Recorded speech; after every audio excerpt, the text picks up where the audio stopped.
দর্শক শুভেচ্ছা, স্বাগতম। সিজন ব্রেকের পর আবারও ফ্যাক্ট চেক নিয়ে ফিরে এলাম আমি হারুন রশিদ। আপনাদের সবাইকে আমন্ত্রণ জানাচ্ছি সিজন ব্রেকের পরে। আজকে আমাদের শিরোনাম 1/11-এর গল্প। আমাদের সঙ্গে আজকে রয়েছেন মেজর অবসরপ্রাপ্ত শামসুল হায়দার সিদ্দিকী, তিনি সাবেক ডিআইজি প্রিজন, এবং 1/11-এর সময় তিনি ছিলেন ঢাকা কেন্দ্রীয় কারাগারের ডিআইজি প্রিজন, ঢাকা ডিভিশনের। তাকে যে এখানে আজকে নিয়ে এসেছি সে তার একটি প্রেক্ষাপট আছে। কারণ আপনারা জানেন ইতিমধ্যেই 1/11-এর কুশীলব বলে পরিচিত লেফটেন্যান্ট জেনারেল অবসরপ্রাপ্ত মাসুদউদ্দিন চৌধুরী গ্রেপ্তার হয়েছেন। ডিজিএফের সাবেক মহাপরিচালক লেফটেন্যান্ট জেনারেল শেখ মামুন খালেদকেও আটক করা হয়েছে।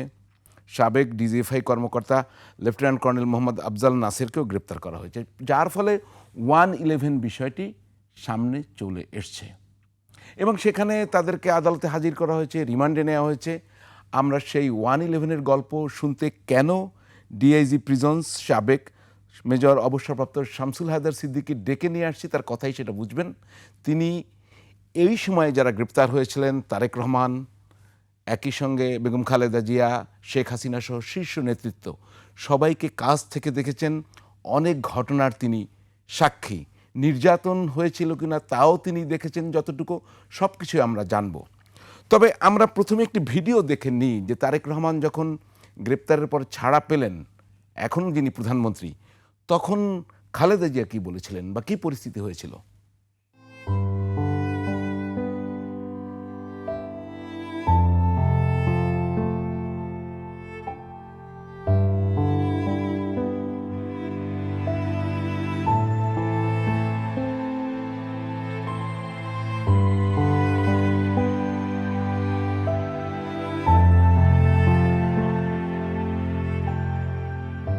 তারেক রহমানকে দেখে এসেছি এমন অবস্থায়, ডাক্তারদের সঙ্গে কথা বলেছি। ডাক্তাররা বলেছে অবিলম্বে তারেক রহমানকে বিদেশে না পাঠালে আমার ছেলেকে সুস্থ করা যাবে না কোনোদিন। সেজন্য আমি বলছি যে তারেক রহমানকে অবিলম্বে বিদেশে পাঠানো উচিত।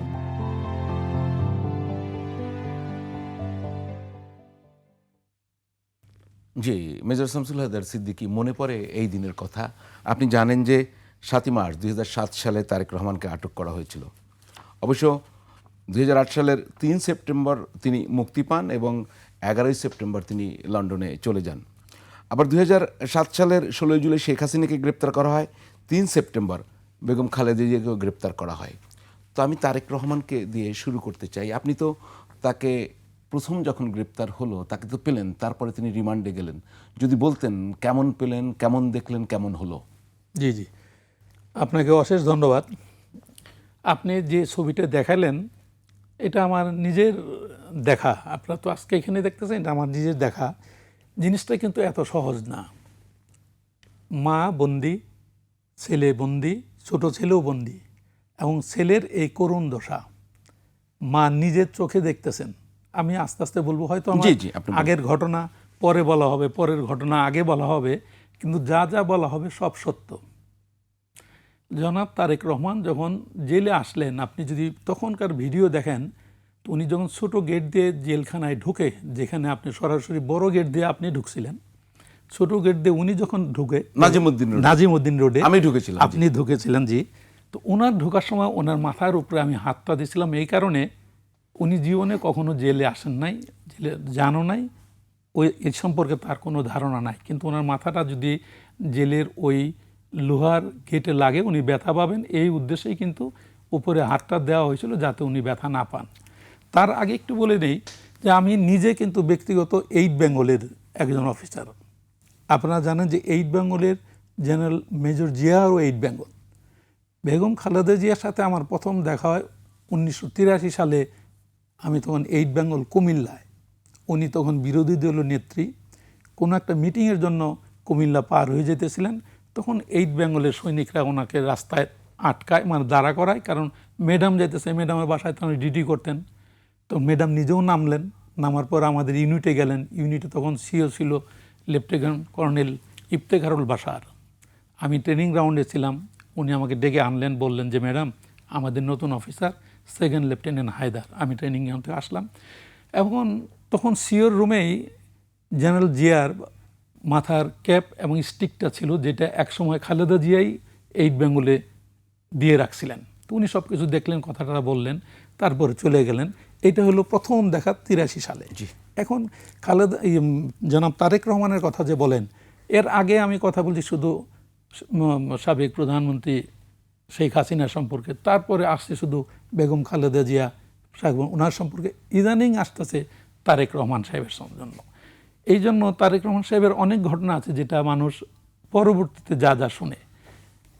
একটা ঘটনা বলি, উনি যখন, আপনি ছবিগুলি যে দেখতেছেন, উনি যখন জেলে আসলেন তখন কিন্তু সুস্থ সবল উনি জেলে থাকতেন।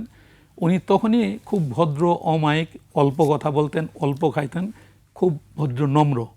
ওনার বাসার থেকে যে খাবারগুলি আসতো আমরা দুজনে নিতাম, অল্প অল্প খেতাম, উনিও খেতেন আমিও খেতাম, নানা ধরনের কথাবার্তা তখন হইতো। উনি নিজে বন্দী ছিলেন, যার জন্য সাধারণ বন্দীরাও ওনার কাছে যাওয়ার সাহস করতেন, উনি তাদের কথা শুনতেন। পরবর্তীতে আমি শুনছি যে আমাদের অনেক কারারক্ষীরাও অনেক ঘটনা উনি শুনছেন, জানছেন। যখন দেখলেন যে বন্দীরা তখন শীতের মধ্যে নানা কষ্ট থাকে, তখন উনি কিন্তু জেলখানায় কম্বল, শাল এগুলি বিতরণ করছিলেন। রূপম ভাই যিনি আছেন উনি অত্যন্ত বিশ্বস্ত, তখনকার থেকেই উনি তার সঙ্গে আছেন। ওনার মাধ্যমে যখন জনাব তারেক রহমান কোর্টে যান, কোর্টে যে রূপম ভাইয়ের সঙ্গে দেখা করেন, তার মাধ্যমে কিন্তু কম্বল ওগুলি আনছিলেন। রূপম না রুমন ভাই, এই রূপম তারে সবসময় আমি রূপন ভাই বলে, রুমন ভাই। তো এগুলি বলার উদ্দেশ্য, উনি যখন নিজ চোখে দেখলেন যে বন্দীদের এরকম কষ্ট, তখন কিন্তু নিজের থেকেই কম্বল দিলেন। তখন আমরা তার কম্বলগুলি পর্যায়ক্রমে অল্প অল্প নিলাম এবং মানুষের মধ্যে বিতরণ করা হলো। এতে সাধারণ বন্দীরা কিন্তু খুব খুশি হলেন।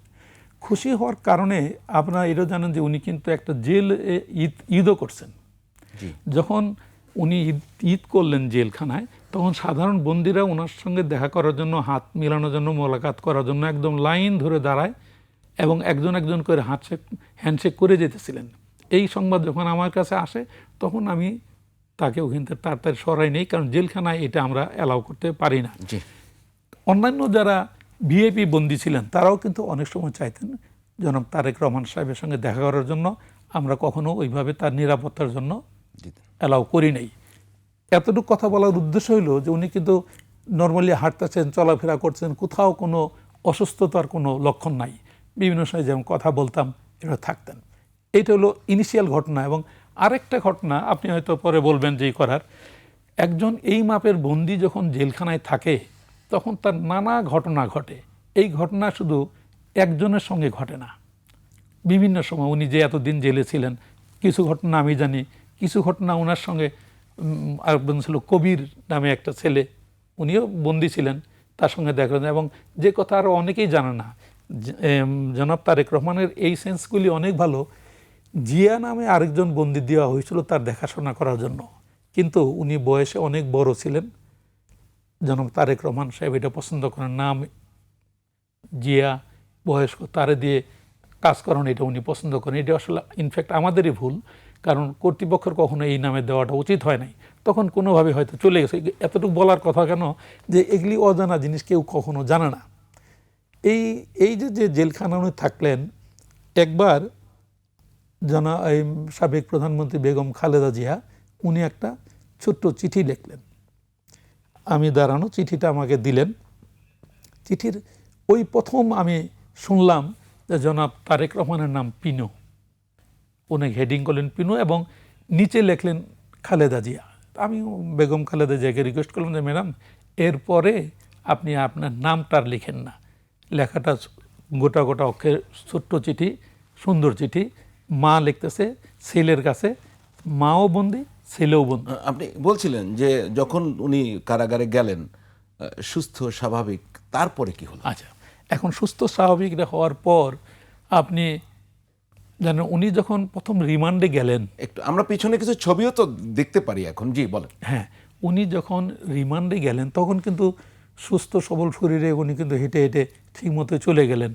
আপনি যদি এই ছবিটাও দেখেন, এটা ঈদের দিন দেখেন, হাঁটা, পিছনে আমরা আমাদের সব পিছনে গেলে কিন্তু কারারক্ষী মোহাম্মদ আলী, এখন বোধহয় কুমিল্লা, চিটাগং আছে কোথায়, এটা তখনকার কারাগারের শিপ।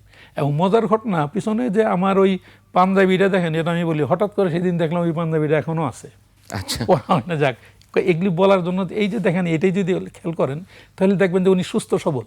আচ্ছা, এর জন্য তারেক রহমান এটা নিয়ে পরে, সরি আরাফাত রহমান কোকর, এটা পরে বলি। এই যে উনি সুস্থ শরীরে গেলেন, এখন যখন রিমান্ডে গেলেন তখন সুস্থ সবল শরীরে, কিন্তু রিমান্ড থেকে পরবর্তীতে যখন উনি আসলেন তখন কিন্তু উনি আর সুস্থ থাকলেন না। আমি এই কথাটা অনেক সময় বলি, এটা আমাদের জন্য, জাতির জন্য, জিয়া পরিবারের জন্য, সবার জন্য একটা দুঃখের ঘটনা যে মা সুস্থ শরীরে জেলখানায় ঢুকলেন, পরের বার উনি কিন্তু সুস্থ শরীরে আর বের হতে পারলেন না। জি জি, সেই সংক্রান্ত কিছু স্টিল ছবিও আছে, আমরা দেখব।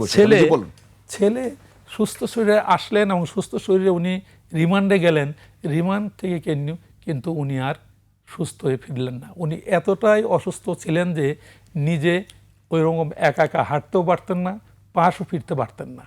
যার জন্যই আপনি খেয়াল করে দেখবেন যে উনি একবার পিজি হাসপাতালে যখন ছিলেন তখন কিন্তু বেসিনের সাথে পড়ে যে ওনার কপালটা কিন্তু ফেটে যায়। আপনি এখানে ছবি দেখবেন, তখন আমিও ছিলাম। তো এই যে পরে ফেটে গেল, এই জিনিসগুলি কিন্তু আমি তখন বেগম খালেদা জিয়াকে আগেই জানালাম। এই কারণে পরের দিন উনি পত্রিকায় দেখবেন, এমনি ছেলের প্রতি তার যে টান, মনে কষ্টে আছেন, তখন যদি এই ঘটনাটা পত্রিকার মাধ্যমে জানেন আমাদের ছাড়া, তাহলে উনি আরও প্যানিক হয়ে পড়বেন।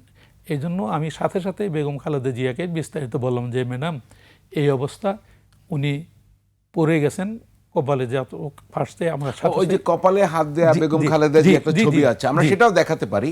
জি বলেন। দেখেন ওখানে আছে কারণ বলার জন্য, এবং আমরা সাথে সাথেই জনাব তারেক রহমানের মিসেসকে অ্যালাউ করলাম যে আপনি ইমিডিয়েট যান। উনি গেলেন, সব দেখলেন। উনি তো নিজেও একজন ডাক্তার, উনি অত্যন্ত ভদ্র, নম্র এবং অত্যন্ত অমায়িক একজন মহিলা। উনি দেখলেন, উনি দেখার পর ওনার যাবতীয় জিনিস কিন্তু আবার বেগম খালেদা জিয়াকে বলতেন। এই যে দেখেন, এই যে রয়েছে জিনিসগুলি, এটা যে খালি ছবি দেখতেছেন, এই জিনিসটা এত সহজ না। মা এই অবস্থা, ছেলেকে সুস্থ ছেলে আসলো, আসার পরে কোন, এটা তো আপনি মুখটা দেখতেছেন, কিন্তু ওনার যে কোমরের ব্যথা, এগুলি ডাক্তার আরো ভালো আপনার বর্ণনা দিতে পারে। আমি একটু আরেকটু আপনাকে ইন্টারাপ্ট করি, সেটা হচ্ছে আপনি বলছিলেন শারীরিক অবস্থা রিমান্ড থেকে ফেরার পরে খুবই খারাপ। আপনি যদি বর্ণনা দিতেন কতটা খারাপ, কিরকম আপনি যা দেখেছেন। হ্যাঁ, আমি যা দেখছি, উনি কিন্তু এপাশ ওপাশও ফিরতে পারতেন না। আপনি, আমারও ছবি আছে, ওইটা এখানে আছে কিনা জানি না, ওনার কাছে, মুখের কাছে মুখ নিয়ে আমার কথা বলতে হয়েছে। উনি কিন্তু এতটা দুর্বল ছিলেন, না বললে ই করে না। এবং নানা কারণেই ওনারা কারা কর্তৃপক্ষের উপর বিশ্বাসটা রাখছিলেন। এই কারণে কারা কর্তৃপক্ষ কখনোই ওনারা যে বিএনপি করে বা আওয়ামী লীগ করে বা জামাত করে বা এটি, কারোর প্রতি কিন্তু কোনো অন্যায় আচরণ করে নাই। আমি পরবর্তীতে বলব যে অন্যান্যের সঙ্গে কারাগারে কে করছে। কারাগার সবসময় বিএনপির প্রতি, এবং আমি এই কথা সবসময় বলি, জানাব আমাদের হোম মিনিস্টার ছিলেন যে জনাব বাবর, লুৎফুজ্জামান বাবর, ওনার কথা আমি কিন্তু ব্যক্তিগতভাবে বেগম খালেদা জিয়াকে, শেখ হাসিনাকে, দুইজনকেই বলছি যে উনি কোন দল করেন এটা আমার কোনো ব্যাপার নাই, কিন্তু কারাগারের উন্নয়নের জন্য জনাব লুৎফুজ্জামান বাবর উনি যা করছেন, তাকে যদি আমরা আরো 2 বছর আগে পেতাম, কারাগার অনেকটা আগে যেত। আমি হয়তো নানা কথা বলছি যে তার শারীরিক অবস্থা খারাপ বা নির্যাতন, এটা নিয়ে কখনো কথা বলা হয়েছে আপনার সাথে?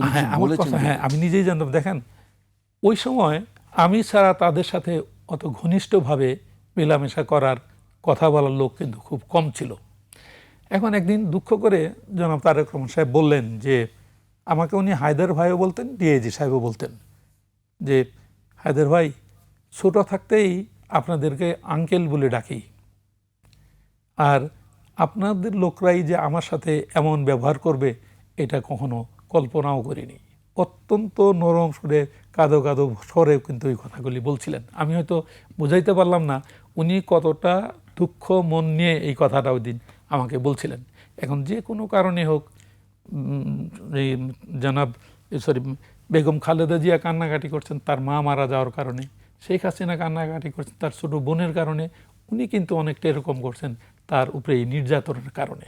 আমি তো এক কথায় খালি বলে গেলাম নির্যাতন হয়েছে, কিন্তু কী টাইপের হয়েছে এগুলি বিভিন্ন সময় আপনারা পত্রপত্রিকায় দেখছেন। এখন যে বিভিন্ন সময় যারা অ্যারেস্ট হচ্ছে, তাদের কথায় সত্য জিনিসটা আশা করি বের হয়ে আসবে। মানুষ সত্য জিনিসটা জানা দরকার। জি, হ্যাঁ, বলেন, বলেন। আপনার তো মনে আছে যে তখন তারেক রহমান সাহেবও কারাগারে, বেগম খালেদা জিয়াও কারাগারে। 2008 সালের 18ই জানুয়ারি বেগম খালেদা জিয়ার মা তৈয়বা মজুমদার, আমরা একটু ছবিটাও দেখতে পারি, তৈয়বা মজুমদার মারা যান। তখন তো আপনার খালেদা জিয়া বেগম, তারেক রহমান সাহেব এবং আরাফাত রহমান কোকো তাদেরকে প্যারোলে মুক্তি দেয়া হয়েছিল, কিন্তু এই বাইরে আসার পর আপনাদের কি নিয়ম ছিল? তারা কি তিনজনের দেখা হয়েছিল? আমি সেইটা একটু জানতে চাই। আচ্ছা, না দেখ, এই ব্যাপারে দেখেন আসলে সত্যি জিনিসটা সবারই জানা দরকার। ওনারা কিন্তু আগের দিন সন্ধ্যার দিকে খবর পেলাম যে বেগম খালেদা জিয়ার আম্মা মারা গেছেন।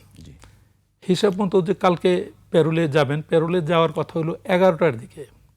এখন বেগম খালেদা জিয়া উনিও জেলে, তারেক রহমান সাহেব উনিও জেলে, আরাফাত রহমান কোকো উনিও জেলে, তিনজনেই যাবেন, এতে কোনো সন্দেহ নাই, ঠিক হইল এটা। কিন্তু আনঅফিসিয়ালি একটা আদেশ ছিল যে তিনজনই যাবে, কিন্তু তিনজনে কারোর সাথে কারো যেন দেখা না হয়। এইটা করতে যে 11টার সময় যাওয়ার কথা, এখন 11টা বাজলো, 12টা বাজলো, 1টা বেজে গেলো, কেউ কিন্তু তখনও রওনা দিতে পারে নাই। এদিকে যেন বেগম খালেদা জিয়া অত্যন্ত রাগ করলেন এবং জেলার ফারুকরে রাগের সঙ্গে বললেন যে তোমরা যদি আমার এখন না যেত আমি নিজেই এখন হাইটে রওনা দিব। তখন সাথে সাথে আমাকে টেলিফোন করলেন আবার, আমি তখন সাথে সাথে আবার আসলাম, এসে বেগম খালেদা জিয়ার সঙ্গে ধীরে ধীরে কথা বলতেছি। আর উনি তখন আমার কথা শোনার পরে উনি শান্ত হলেন। কিন্তু মূল উদ্দেশ্যটা হলো যে আমার সময় নেওয়ার মূল কারণটা হলো যাতে তিনজনের সাথে দেখা না হয়, এইটাই তখন সরকারি আদেশ। যার জন্য আপনি খোঁজ নিয়ে দেখবেন যে জনাব আরাফাত রহমান কোকো উনি প্রথম দেখা করে আসলেন, তারপর জনাব তারেক রহমান সাহেব উনি গেলেন। আমার যতটুকু মনে আছে তারেক রহমান সাহেবের যাওয়ার পথে রাস্তায় খুব ট্রাফিক জ্যাম থাকার কারণে একটা থানায়, পুলিশ থানায় আমি তাড়াতাড়ি ওনাকে নিয়ে ঢুকছিলাম নিরাপত্তার কারণে। কিছুক্ষণ পরে ওইখান থেকে আবার তারে বাসায় পাঠাই দেওয়া, মানে লাশ দেখার জন্য পাঠানো হইল। উনি লাশ দেখে আসার পরে কিন্তু বেগম খালেদা জিয়ার সাথে আমি তখন মইনুল রোডে গেলাম, সারাক্ষণ থাকলাম। এইখানকার একটা ঘটনা যেটা আপনারা জানেন, যেটা কারাগারের সব লোক এটার জন্য এখন আফসোস করে, তা আপনি নিজেও জানেন যে প্যারোলের একটা নির্দিষ্ট সময় থাকে, তারপরও মানবিক কারণে কিছুটা সময় বাড়ানো হয়। তখন সময় যখন পার হয়ে গেল তখন আমি খবর পাঠালাম যে যাতে বেগম খালেদা জিয়া চলে আসে, সময় পার হয়ে গেছে, উনি যেন চলে আসেন। এটা আমি বাইরের থেকে বললাম। তা এটা বলার পরেই উনি কিন্তু একটু পরেই চলে আসলেন। চলে আসার পরে শুনলাম যে আমার এই আদেশটা যখন যায় তখন বেগম খালেদা জিয়া উনি খাইতে বসছিলেন। উনি তখন কিন্তু আর খাবার খান নাই, না খেয়ে বলছেন না অনর্থক কারাগারের লোকদের বিপদে ফেলাই দরকার নাই, আমি ওইখানেই যাই খাবো, যা আছে ওইটাই খাবো বলে উনি চলে আসছেন। এই কথাটা আমরা কেন মনে রাখি? আমাদের যাতে কোনো বিপদ হয়, আর উনি আইন বিরুদ্ধ কোনো কাজের মধ্যে কখনোই কিন্তু ছিলেন না। আর আমাদের আফসোস লাগে যে সাধারণত কোনো এই অবস্থায় খাওয়ার থেকে কখনো কারো আমরা আমি কেন কেউই আনে না, এটা কিন্তু কারাগার আমার যেমন আফসোস, হোল কারাগারের লোকজনের কিন্তু এই মনের এই আফসোসটা কিন্তু রয়েই গেছে যে না খেয়ে বেগম খালেদা জিয়া চলে আসছিলেন। তাহলে 2008 সালের 3রা সেপ্টেম্বর জামিনে মুক্তি পান তারেক রহমান এবং এরপরই তাকে 11ই সেপ্টেম্বর তিনি লন্ডনে চলে যান বা তাকে চলে যেতে বাধ্য করা হয়। এই যে উনি যখন ছাড়া পান আর চলে যাওয়া, এই বিষয়ে আপনি কি ওই সময় বিষয়টা কি? মানে ওনার সম্পর্কে দেখেন, ওই যে বললাম যে আমার হয়তো ডেট মনে নাই, নানা ঘটনা আমি বলি।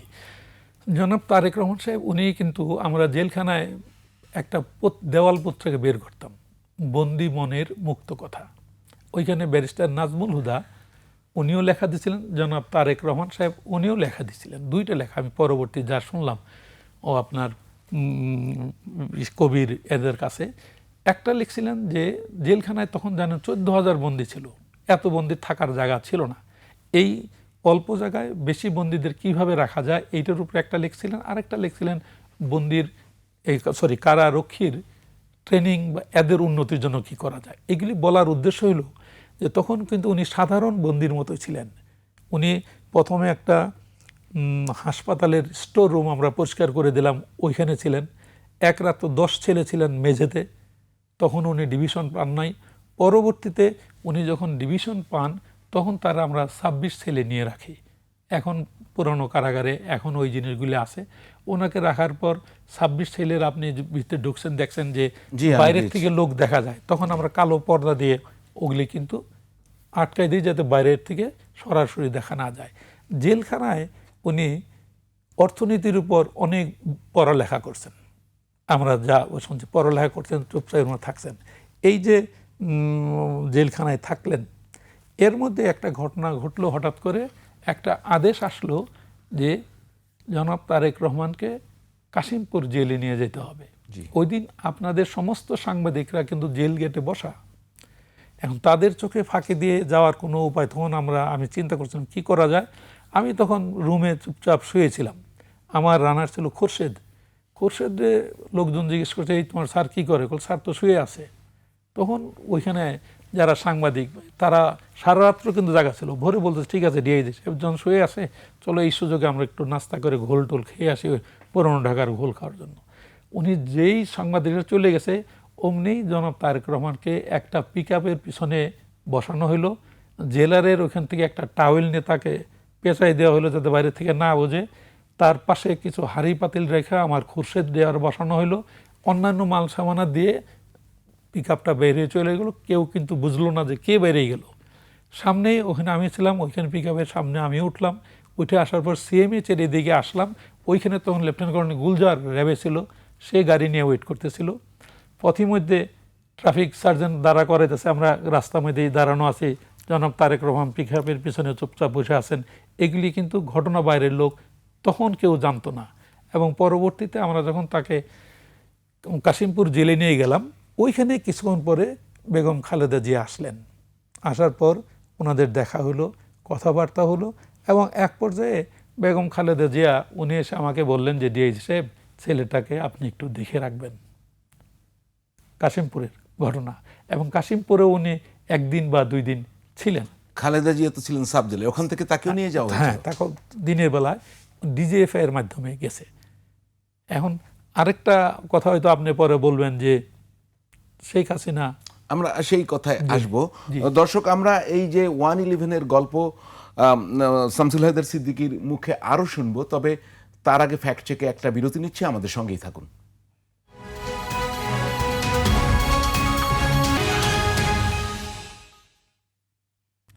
দর্শক, বিরতির পর ফিরে এলাম ফ্যাক্ট চেক নিয়ে।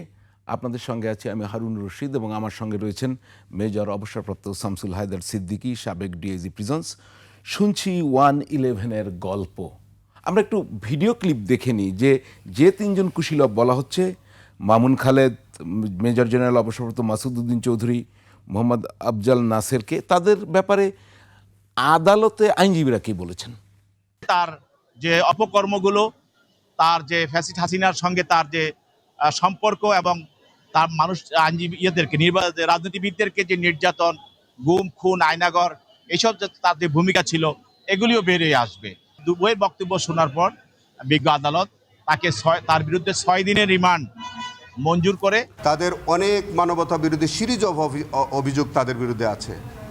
তাদের আমরা 1/11 থেকে শুরু করে বিগত সরকার আমল পর্যন্ত যত মানবতা বিরোধী অপরাধ তারা করেছে, সবগুলোই আমরা তদন্তের মাধ্যমে আমরা উদ্ঘাটন করার চেষ্টা করি। জি, আমরা দেখছিলাম, আমরা দেখব এই 3 সেনা কর্মকর্তার ছবিও নিশ্চয়ই দেখব এখানে। কিন্তু মেজর শামসুল হায়দার সিদ্দিকী, যেটা আমি আপনার কাছে জানতে চাই, আপনি যে প্রসঙ্গে শেষ করেছিলেন যে খালেদা জিয়াকে কাশিমপুর কারাগারে নিয়ে গিয়েছিল ডিজিএফআই, এদিকে তারেক রহমান সাহেবকেও কিন্তু কাশিমপুর কারাগারে নিয়ে গিয়েছিল। ওখানে কি হয়েছিল, কোনো কিছু জানা গেছে? আপনি ছিলেন সেখানে? না, কাশিমপুরে আমি ছিলাম, কারণ জনাব তারেক রহমান সাহেবের সঙ্গে তো আমি নিজেই গেলাম, ওনারা কথা বলছেন। তখন এই 111-এর যে ঘটনাগুলি হয়, কারা কর্তৃপক্ষ কিন্তু তাদের সঙ্গে সরাসরি সম্পৃক্ত থাকে না, বা তাদের সামনে কিন্তু কথাগুলি বলে না। যেমন এক কথার মধ্যে বলি যে বিভিন্ন সময় 111-এর ব্রিগেডের বাড়ি, যেমন এটিএম আমিনরে কিন্তু বেগম খালেদা জিয়া বিহারি আমিনই বলতেন। সাধারণ উনি কিন্তু বিহারি আমিন নামেই পরিচিত যে যেতেন, এবং তারা অনেক সময় কথা রেকর্ড করার চেষ্টা করতেন, কি খালেদা জিয়া কি শেখ হাসিনা। কিন্তু আমরা ব্যক্তিগতভাবে চাইতাম যাতে এই কথাগুলি রেকর্ড না হয়। আস্তে করে ওনারা দুইজনই যখন আসতেন আমার মুখের দিকে তাকাতেন, আমি আস্তে করে ইশারা করলে ওনারা একটা শরীরে বসতেন বা এমনভাবে জায়গায় বসতেন যাতে কথাগুলি রেকর্ড না হয়। এই সমস্ত কারণে দুইজন প্রধানমন্ত্রী অত্যন্ত মানে আমাদেরকে কারা কর্তৃপক্ষরে অত্যন্ত বিশ্বাস করেন এবং আস্থাশীলের মধ্যে নেয়। এখন আপনি যে বললেন যে খালেদা জিয়াকে নিয়ে গেছে, যে ঘটনা কিন্তু আমি এত কথা বলছি আপনার সামনেও, আমি ঘন্টা দেড়েক দুয়ের বিভিন্ন ইন্টারভিউ দিছি, কিন্তু কখনোই যে ঘটনাটা বলি নাই, কারণ ওই ঘটনাটা তখন আমি প্রমাণ করতে পারতাম না। জি, এই ঘটনাটাই হলো যে হঠাৎ করে আমরা যখন পেপারে দেখলাম যে এখান থেকে শেখ হাসিনা জেলে থাকা অবস্থায় বাইরে গেছেন এবং জেনারেল মঈনুল আহমেদের সঙ্গে মিটিং করছেন বসুন্ধরার একটা জায়গায়, এই কথাটা কিন্তু প্রথম জানলাম বসুন্ধরায়। কিন্তু জেলখানা থেকে যে বের হয়ে গেছে কথাটা কিন্তু সত্য। যেদিন বের হয়ে যায় ওই দিন ব্রিগেডিয়ার জেনারেল আমিন উনি আসলেন, ওই আমাকে বললেন জাহেদার তোমার আইজি প্রিজন, উনিও জানে জেনারেল মঈন ওয়েট করতেছে, একটু জরুরি দরকার আছে, নিয়ে যেতেছি, আবার আমরা দিয়ে যাব, তুমিও কি সঙ্গে যাবা? কিন্তু আমি তখন বললাম না, আমি সঙ্গে যাব না, কারণ ওইটা নিয়মের মধ্যে পড়ে না। তো ওনারা যখন নিয়ে বাইরে চলে গেলেন, ডিজিএফের একজন অফিসার আসলে লম্বা চুল করে ওনারাকে ক্যামোফ্লেজ করার জন্য, এটিএম আমিন, শেখ হাসিনা দুজনে বাইরে গেলেন এবং 2 থেকে 2.5 বা 3 ঘন্টা পর আবার ফেরত আসলেন। কিন্তু আমি জানতাম যে উনি শুধু বেরিয়ে গেলেন, কিন্তু কোথায় গেলেন, কার সাথে করলেন, এটা কিন্তু ইদানিং জানলাম। আমার ব্যক্তিগত ইচ্ছার কারণে অনেক সময় বেগম খালেদা জিয়া, শেখ হাসিনা ওনাদেরকে আমি নানা প্রশ্ন করতাম। তার আগে আমি বেগম খালেদা জিয়াকে প্রশ্ন করছিলাম যে আচ্ছা, হঠাৎ করে বলেন যে জেনারেল মঈনুল আহমেদ যদি রাষ্ট্রপতি হয় আপনার কোনো আপত্তি আছে? উনি বললেন যে না, দেখেন ওনাকে আমি সেনাপ্রধান বানাইছি, উনি যদি নিয়ম মাফিক আসে দেশের জন্য ভালো করে, আমার কোনো আপত্তি নাই। তো এই প্রশ্নটাই কিন্তু আমি আবার শেখ হাসিনাকেও করলাম যে ম্যাডাম বা স্যার, শেখ মঈনুল আহমেদ যদি রাষ্ট্রপতি হয় আপনার কোনো অসুবিধা? এটা কিন্তু আমাকে কেউ শিখাই দেয় না, আমি নিজের থেকে বলতাম। তখন শেখ হাসিনা বলল, এতই সহজ? ওনারে পাকিস্তানের প্রেসিডেন্ট পারভেজ মোশাররফের দেখে নাই, ইলেকশন করে আসতে বলেন, এত সহজ না। এটা কিন্তু শেখ হাসিনা বললেন, কিন্তু তার কয়দিন পরেই কিন্তু শেখ হাসিনা এখান থেকে বাইরে গেলেন। এখন শুনেছি যে জেনারেল মঈনের সঙ্গে তার মিটিং হয়েছে, মিটিং হওয়ার পরে উনি চলে আসছেন। অনেক জিনিস যে আমরা খালি দেখতেছি ঘটনা, কিন্তু কারা কর্তৃপক্ষের সামনে কিন্তু কোনো আলোচনা হয় না। আপনি বলছেন যে একটা সার্টেন টাইমে বেরিয়ে গেলেন এই সাবজেল থেকে, 2.5-3 ঘন্টা পর আবার ফিরে এলেন, এবং আপনি সেই সময়ের সাথে মিল পাচ্ছেন। আচ্ছা, এই যে কাশিমপুর কারাগারে যে গেলেন বেগম খালেদা জিয়া, সেটা কিভাবে বের হয়ে গিয়েছে? না, ওইটা তো দিনের বেলা, ওইটা এক জেলের থেকে আরেক জায়গায় জেলে যাইতেছে, ওইটাতে তো কোনো অসুবিধা নেই। অনেক সময় জেল স্থানান্তর সঙ্গে আছে, কিন্তু তারপরেও কিন্তু যাওয়ার সময় কিন্তু কারাগারের কেউ ছিল না। আচ্ছা, বা পুলিশও থাকে। অনেক সময় দেখেন না যে একটা বন্দীকে যদি আমরা এখান থেকে চিটাগাংয়ে পাঠাই, তখন কিন্তু কারাগারের লোক থাকে, পুলিশ স্কট থাকে নর্মাল নিয়মে। এখন ওই যে এই কথাটা আবার বলি, যদি আমার আইনের মধ্যে ধরেন, তাহলে শেখ হাসিনার যাওয়াটা কিন্তু আইনের মধ্যে পড়ে না। এখন কর্তৃপক্ষ এমন একটা পর্যায়ে পড়ে যায় যে তখন আমাদের করার আর কিছু থাকে না। কিছু কিছু জিনিস আমরা আটকাইতে পারি, কিছু কিছু জিনিস পারি না। যেমন শেখ হাসিনা যখন স্কয়ার হাসপাতালে ছিলেন, তখন একজন বিদেশি নার্স আসছিলেন তার সঙ্গে দেখা করার জন্য। তখন জেলার ছিল ফারুক সাহেব, অত্যন্ত সৎ, দক্ষ, ভালো মানুষ, এবং তাকে বেগম খালেদা জিয়া খুব পছন্দ করতেন। জেলখানার যে কজন ভালো অফিসার আছে তার মধ্যে কিন্তু উনি একজন। উনি কিন্তু তখন আটকাই দিছিলেন আর তাকে যাইতে দেন নাই। এই জন্য শেখ হাসিনা কিন্তু খুব মনক্ষুণ্ণ হয়েছিলেন। বলার উদ্দেশ্য হলো যে কিছু কিছু জিনিস কারা করতে পারে, কিছু কিছু জিনিস করতে পারে না। 1975 সালে জেল হত্যার জন্য যে বাইরের থেকে ঢুকলো, এর তো কোনো বিধিবিধান নাই, নিয়ম বহির্ভূত ঢুকলো। কিন্তু প্রেসিডেন্ট খন্দকার মুশতাক যখন টেলিফোন করলো, তখন কারা কর্তৃপক্ষের আর ওইভাবে বাধা দেওয়ার কিছু থাকে না। এখন এটিএম আমিন যখন আসলেন, হ্যাঁ আমার দোষী ধরতে পারেন যে আপনি নিয়ম বহির্ভূত করছি। আমিন কার কাছে এসেছিলেন? ওই যে আমার কাছ থেকে নিয়ে গেলেন, যে জেলখানাতে শেখ হাসিনাকে নিয়ে গেলেন না, যে রাত্রে নিয়ে গেলেন। এবং এইটার উদাহরণ হিসেবে আমি এটাও বলি যে 1990 সালে আপনার নিশ্চয়ই মনে আছে, প্রেসিডেন্ট এরশাদের সময় তখন একটা কথা শুনছিল না যে ওনাদের কাছে সিএমএইচে টিফিন ক্যারিয়ার বাটির মধ্যে কিছু অ্যামুনিশন দেওয়া হয়েছিল। সিওপিজি আর তারপরে কোর্টে বলছিলেন, আমরা শুনছি যে তখন যদি আমি এই অ্যামুনিশন না দেই আমার চাকরিটা তখনই যায়, এবং তখন চাকরিটা থাকছে দেওয়ার কারণে এখন আইনগতভাবে আমার চাকরিটা যাবে। এটা বলার উদ্দেশ্য যে আমরা যারা ডিউটি করি, যারা আমাদের আর পরেও ঊর্ধ্বতন কর্মকর্তা থাকে, একটা ক্ষেত্রে আমাদের খুব কিছু করার থাকে না। খালেদা জিয়ার কাছে কি ডিজিএফআই এর কর্মকর্তারা যেতেন? হ্যাঁ, খালেদা জিয়ার কাছে ব্রিগেডিয়ার বাড়ি যেতেন বেশিরভাগ সময়, অনেক সময় এটিএম আমিনও যেতেন। এখন খালেদা জিয়ার কথা আমরা এই জন্য বলি যে দেখেন ওনার দেশপ্রেমের কথা আমি সবসময় বলি। একদিন অনেক জোরে জোরে এবং রাগানো স্বরে উনি বলতেছিলেন, এই হয় ব্রিগেডের বাড়ি না হলে আমিন, দুইজনের একজন ছিল বা দুইজনেই থাকতে পারে, আমার ওইটা মনে নাই, কিন্তু কথাটা আমার কানে এখনও ভাসে। উনি বলছিলেন যে তোমরা কি মনে করছো দেশের স্বার্থ বাদ দিয়ে আগে আমি আমার স্বার্থ দেখব? অনেক জোরে রাগ করে বলছিলেন। এন্ড কোন অবস্থার প্রেক্ষিতে বলছিলেন এটা যদি কখনো ব্রিগেডের বাড়ি বা আমিন ওনাদের পাওয়া যায় তখন এটা জানা যাবে। এতে বোঝা যায় যে এমন কোনো প্রস্তাব হয়তো দিছিলেন যেটা বেগম খালেদা জিয়া রাজি হন নাই। বেগম খালেদা জিয়া অনেক সময় আমাকে বললেন যে ডিআইজি সাহেব, আমরা জাতীয়তাবাদী শক্তি, আমরা কিন্তু কখনো আপনাদের ওরকম ক্ষতি করব না, এরা কিন্তু সুযোগ পাইলে আপনাদের কিন্তু মেরে ফেলবে, ওরা সুযোগ পাইলেই আপনাদের মেরে ফেলবে, দুইবার করে বলছিলেন। এটা কিন্তু বিডিআর হত্যার আগের ঘটনা। তা আমরা এখন মিলাই যে ওনার দূরদর্শিতা কী ছিল, উনি যে কথাগুলি বলতেন। কারণ বিভিন্ন সময় আমি গেছি, কারণ অনেক আপনার সময় কতটুকু আছে জানি না, কারণ পরে পরে কথা বলতাম যে জনাব তারেক রহমান সাহেবের ওয়াইফ জনাব জুবেইদা রহমান, এই যে খালি বলি কষ্ট করছে, কিন্তু দেখেন উনি নিজে যাচ্ছেন তার স্বামীর এই করুণ অবস্থাটা দেখতেছেন। তো কোন ওয়াইফ স্বামীর এরকমই দেখলে ঠিক থাকতে পারে? ওইটা দেখে এসে আবার তার শাশুড়ি তারেক রহমানের মা তাকে বলতেছেন, তখন কিন্তু জুবাইর রহমান কাঁদতেছেন আর বলতেছেন। এই জিনিসগুলি আমার মুখে যত সহজে শুনে গেলেন, বাস্তবিক অর্থে কিন্তু জিনিস এত সহজ না।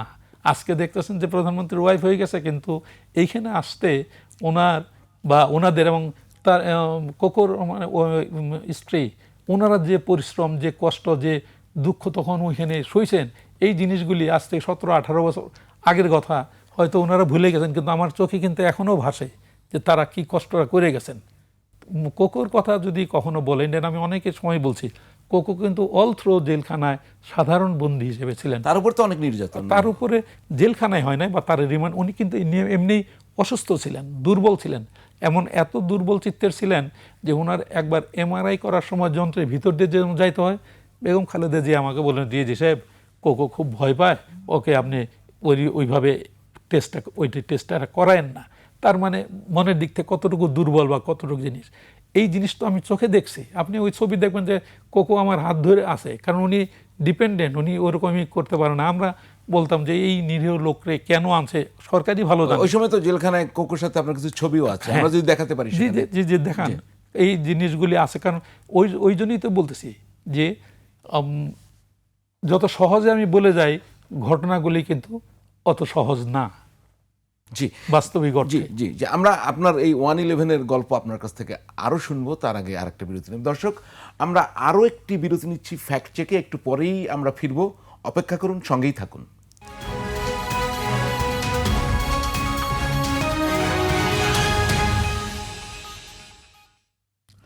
দর্শক, বিরতির পর আবারও ফিরে এলাম ফ্যাক্ট চেক নিয়ে। আমাদের সঙ্গে আছেন সাবেক ডিআইজি প্রিজন্স মির্জার অবসরপ্রাপ্ত শামসুল হায়দার সিদ্দিকী। সাবেক বললে আসলে মূল প্রেক্ষাপটটি বোঝা যাবে না। 111-এর সময় তিনি ঢাকা কেন্দ্রীয় কারাগার বা ঢাকা বিভাগের ডিআইজি প্রিজন্স ছিলেন। আমরা তার মুখে শুনছি আপনার 111-এর গল্প। হায়দার ভাই, আপনি তো একটা কথা বলছিলেন যে ওই সময় তো আমরা জানি সবাই যে খালেদা জিয়া এবং শেখ হাসিনা ছিলেন সাব জেলে, আরও তো অনেক নেতারা তখন দুই দলের অনেক গ্রেপ্তার হয়েছিলেন। কে কোথায় ছিলেন মোটামুটি যদি বলেন? আচ্ছা, এইখানে যে আরেকটা ছবি দেওয়া হয়েছে, আপনার অনেকেই লুঙ্গি পরা। জি জি, আমরা সেটা দেখাবো, লুঙ্গি পরা ছবিটা দেখাচ্ছি। তারা কিন্তু লুঙ্গি পরা ছবিটা একটু দেখান। ওইখানে যে আসেন, তখন ওই সময় জামাতের দুজন, জনাব নিজামী স্যার উনি ছিলেন এবং জনাব মুজাহিদ স্যার উনি, দুইজনেই ঢাকা জেলে ছিলেন। দুইজনই তো রাজনীতিবিদ, ঢাকা কেন্দ্রীয় কারাগার না ঢাকা কেন্দ্রীয় কারাগার, নাজিমউদ্দিন রোড। সাব জেলে ছিলেন, দুই সাব জেলে ছিলেন, শুধু দুইজন সাবেক প্রধানমন্ত্রী ছিলেন। এখন কর্তৃপক্ষ চাচ্ছিলেন জামাত ইসলামের ওই দুই নেতার সাথে বেগম খালেদা জিয়ার মিটিং হোক। এখন এই যে এই ছবিটার কথা বলি, এটা কিন্তু ঈদের দিন, হ্যাঁ। এখন এইটা মিটিং হোক, যেহেতু কর্তৃপক্ষ চাচ্ছেন, সেই জন্য ঢাকা কেন্দ্রীয় কারাগার থেকে জনাব মুজাহিদ স্যার, জনাব নিজামী স্যার দুইজনই আসলেন। ওনারা কিন্তু অত্যন্ত ভদ্র নম্র মার্জিত, খুব আমার সঙ্গে খুব ভালো সম্পর্ক। কোথায় আসলেন? সাব জেলে আসলেন, সংসদ ভবনে। সংসদ ভবনে আসলেন এবং বেগম খালেদা জিয়ার সঙ্গে মিটিং করলেন। এইটা সম্ভব হয়েছে কেন? কর্তৃপক্ষ চাচ্ছেন বলে আসলেন, অনেকক্ষণ, ঘন্টা দেড়েকের মতো মিটিং করলেন। এবং আমার মনে আছে বেগম খালেদা জিয়া তখন আমাকে রিকোয়েস্ট বলছিলেন যে ওনাদের কিছু খাওয়ানো যাবে কিনা। এই কথাটার বলার উদ্দেশ্য হলো যে তখনকার সময় বিএনপির সাথে জামাতের খুব ভালো সম্পর্ক, এটা বলার জন্য। এবং বিভিন্ন সময় আমি এটা বলি যে জনাব নিজাম ইসা উনি মারা গেছেন, ওনার ছোট মেয়ে ফাতিমা, এই ফাতিমার নামটা মনে রাখছি যে আমারও ছোট মেয়ের নাম ফাতিমা। জি ফাতিমা তখন লন্ডনে লেবার রুমে ঢুকতেছেন জি। এবং আমি যাকে বললাম যে স্যার আপনার ছোট মেয়ে লেবার রুমে লন্ডনে ঢুকছে, ভালো আছে, কোনো অসুবিধা নেই। তার একটু পরে আবার যা বললাম যে ওনার একটা সন্তান হয়েছে, এখন পুত্র সন্তান না কন্যা সন্তান এটা ঠিক মনে নাই। তখন উনি খুব খুশি হয়ে বললেন যে ডিএস সাহেব, আমরা কখনো কল্পনা করিনি যে আপনাদের এখানে থাকার পরও এই তথ্যগুলি সাথে সাথে পাবো, এবং আপনি প্রতি খুব সন্তুষ্ট প্রকাশ করলেন। আপনি কিছু মনে না করলে একটা নাম দিছিলেন, ওই নামটা দিয়ে বলতেন যে যদি আমার ওই নাতির নামটা যদি এটা রাখেন, আমি নামটা পরে দিলাম। এটা বলার উদ্দেশ্য কারাগারের ব্যবহারের জন্য সাধারণ মানুষ জানি কখনো না মনে করে যে শুধু বিএনপিরই দেখছে, আওয়ামী লীগেরই দেখছে, জামাতরে দেখে নাই। না, জামাত বলেন, জঙ্গি বলেন, সাধারণ বন্দী বলেন, ধনী বলেন, দরিদ্র বলেন, সবাইরই কিন্তু কারা কর্তৃপক্ষ দেখছে। এবং এই সুযোগে আমি বলে রাখি এটাও, তখন এখনকার যিনি বর্তমান আইজি, এখন উনি অত্যন্ত সৎ, দক্ষ, ভালো। ব্রিগেডিয়ার জাকিরের কথাটা আমি এই জন্যই বলি, এটা আমার বলতেই হয়, কারণ ওনার মতো সৎ, দক্ষ আইজি আর কখনো আসবে কিনা আল্লাহ জানে। কিন্তু ওনার যে যখন চলে যান, ওনার প্রতি যে আচরণটা করা হয়েছে এটা অত্যন্ত মর্মান্তিক। আমি একটি বিষয় একটু বলছি, আমরা শেষ পর্যায়ে তো, জি। যে আপনি তো সেনা কর্মকর্তা বা ডিজিএফআই যারাই হোক না কেন, আমরা তিনজনের নামও বললাম, আপনার সাথে কারো দেখাও হয়েছে, ব্রিগেডিয়ার আমিন, ওনাদের সাথেও। আমি একটি বিষয় জানতে, তাদের মনোভাবে কি ছিল? আমরা ওই সময় তো একটা 2- থিওরির কথা শুনেছি। জি। আপনি সেটা কি কখনো আপনাদের কাছে মেসেজ এসেছে? আমি তো দেখেন, আমি বেগম খালেদা জিয়া হোক, শেখ হাসিনা হোক, যখন যা মনে হয়েছে বলে দিছি। এই 111-এর ব্যাপারে এই কথাটা আমার মনে জানা দরকার।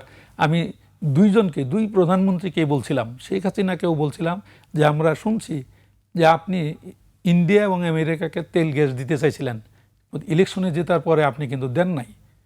পরবর্তীতে বিএনপি সরকার রাজি হয়েছিল, শোনা কথা, যার জন্য ওনারা রাজি হওয়ার কারণে নেক্সট ইলেকশনে বিএনপি জিতে যায়। কিন্তু বিএনপি জেতার পরেও তারা কোনো তেল গ্যাস দেয় নাই। তখন কর্তৃপক্ষ বা ইন্ডিয়া আর আমেরিকা সিদ্ধান্ত নিছে যে দলের সাধারণ মানুষের কাছে জবাবদিহিতা করতে হয় এমন কোনো দল তেল গ্যাস দিবে না।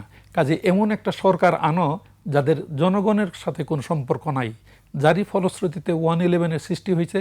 এভাবে চলতেছে যে বিভিন্ন সময় যেতেছে, আপনারা বিভিন্ন সময় বিভিন্ন কথাবার্তা বলতেছেন, কখন কার সাথে কী নেগোসিয়েশন হইতেছে আপনারাই ভালো জানেন, তারই ফলশ্রুতি এইটা। এই প্রশ্নটা আমি দুইজনকেই করছিলাম, এবং দুইজনই আমাকে উল্টা প্রশ্ন যে আপনি কার কাছ থেকে শুনছেন। আমি বলছি না, তা তো বলবো না। আপনার নিশ্চয়ই খেয়াল আছে যে সাবেক প্রধানমন্ত্রী শেখ হাসিনা বিভিন্ন সময় ভাষণে বলছিলেন যে আমরা তেল গ্যাস দেই নাই দেখে আমাদের ক্ষমতায় আসতে দেওয়া হয় নাই।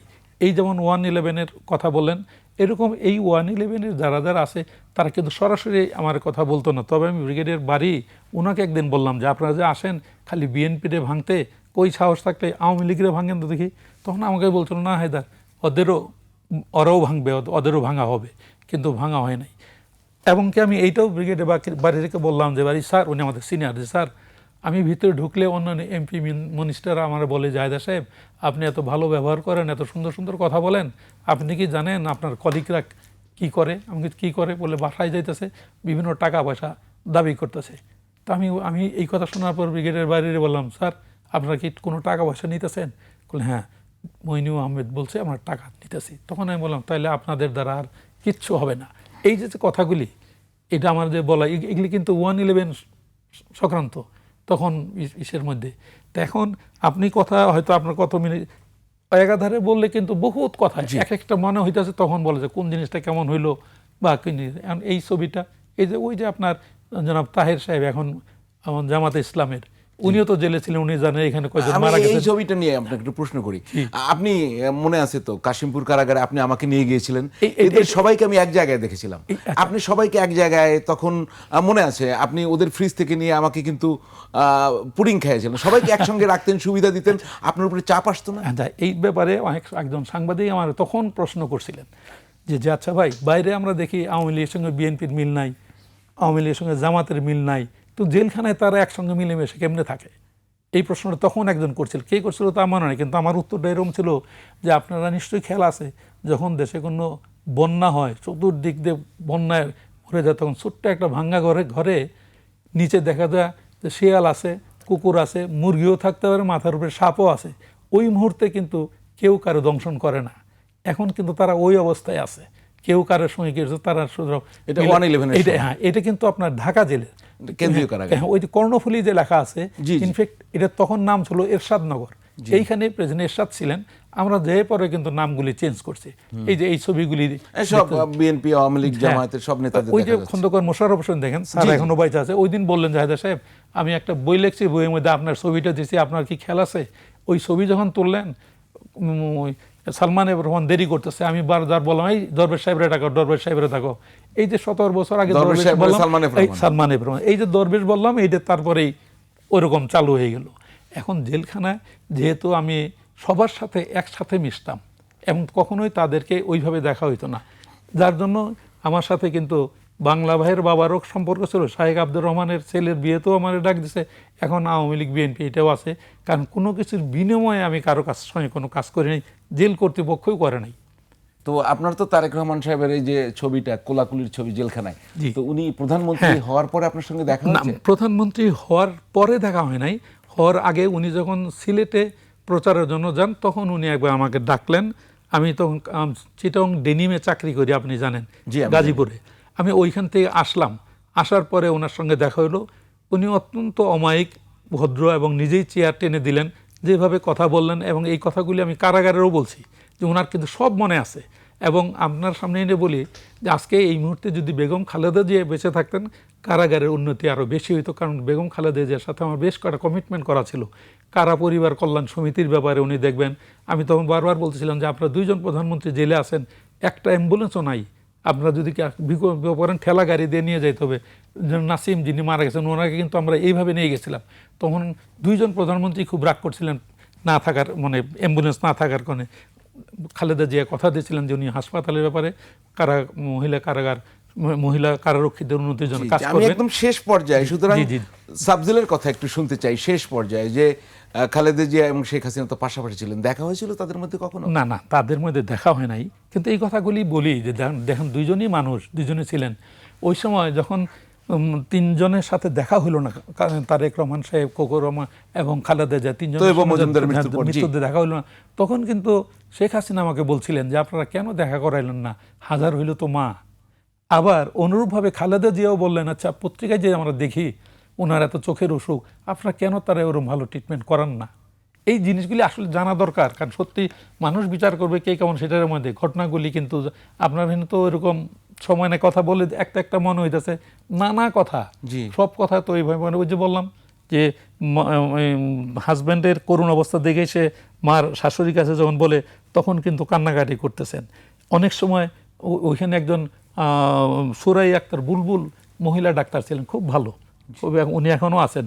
উনি যে ওষুধগুলি দিতেন, জুবাইদুর রহমানের আবার খালেদা জিজ্ঞাসা করতেন, খালেদা জিয়া যে ওষুধ ঠিক আছে কেন, বল না ঠিক আছে। এগুলি বলার উদ্দেশ্য যে সব কিছুই কিন্তু যাচাই বাছাই করা হইতো। আমরা গোপনে খালেদা জিয়াকে অনেক মিষ্টি এনে খাওয়াইছি, ফারুক সাহেব জি, খাওয়াইছি করেন। এতে করে কিন্তু আপনারা দেখেন, বলতে পারেন যে ওনারা বোধহয় পক্ষপাতিত্ব করছে না, কিন্তু আমরা বন্দীদের ভালো রাখার জন্য যা যা করার ওইটা কিন্তু আমাদের করা তো হয়। আসলে অনেক কথা শুনতে ইচ্ছে করে, কিন্তু সময় তো শেষ। শুধুমাত্র একটা প্রশ্ন করব শেষ, আপনি সেটার সংক্ষেপেই জবাব দেবেন। এই যে আপনার কারাগারে ছিলেন তারেক রহমান, তারপরে খালেদা জিয়া, শেখ হাসিনা, অন্যান্য রাজনৈতিক নেতারা 111-এর সময়, আপনি এবার মন্তব্য চাই আপনার কি মনে হয়েছে বা বিভিন্ন বিষয় দেখে যে আসলে তারা 2-3 করতে চেয়েছিল, মঈনুদ্দিন ফখরুদ্দিন একই সঙ্গে বিরাজনীতিকরণ করতে ছিল? জি, জি। আপনি যদি একটু বলতেন না, কেন মনে হলো? এটা কেন একদম মনে সংক্ষেপে হলো বলবেন। যে দেখেন, ওই যে তাহলে তো সে খালেদা জিয়া ওই কথা বলতেন না যে তোমরা কি মনে করছো যে দেশের স্বার্থ বাদ দিয়ে আমি আমার স্বার্থ দেখব? জনাব তারেক রহমান সাহেবের উপর যে অত্যাচারটা করলো, কেন করলো? করে তারের কোনো কিছুই বুঝলাম না কেন এনে রাখলেন। এবং ব্রিগেডের বাড়ি তো নিজে মুখেই বললেন, আমি যখন বললাম যে আপনারা এত এরম করতেছেন, কই আওয়ামী লীগের ভাঙেন তো, তখন না না না সেটাও ভাঙা হবে, সেটাও ভাঙা হবে। তার মানে কি, তারা কিন্তু চেষ্টার কম করে নাই, কিন্তু দুইজনের দূরদর্শিতার কারণেই কিন্তু এটা করতে পারে নাই তারা। এই মইনুল আহমেদ তারা এটা করতে পারে নাই। অসংখ্য ধন্যবাদ মেজর অবসরপ্রাপ্ত শামসুল হায়দার সিদ্দিকী, সাবেক ডিআইজি প্রিজন্স, আমাদেরকে সময় দেওয়ার জন্য। দর্শক, আমরা মেজর শামসুল হায়দার সিদ্দিকীর কাছ থেকে 111-এর আংশিক গল্প শুনলাম। এই গল্প অনেক জায়গায় ছড়িয়ে আছে। উনি যেহেতু জেলখানায় ওই সময়ের রাজনৈতিক নেতাদের দেখেছেন, সুতরাং তার দেখা থেকে তিনি কিছু বললেন, কিছু জানালেন, এবং তিনি যা সরাসরি জানেন সেগুলো বললেন আর মন্তব্যও করলেন। তো ফ্যাক্ট চেকে আজ এখানেই শেষ করছি। আগামী রোববার একই সময় ফ্যাক্ট চেক দেখার আমন্ত্রণ জানিয়ে বিদায় নিচ্ছি। ভালো থাকবেন সবাই। শুভরাত্রি।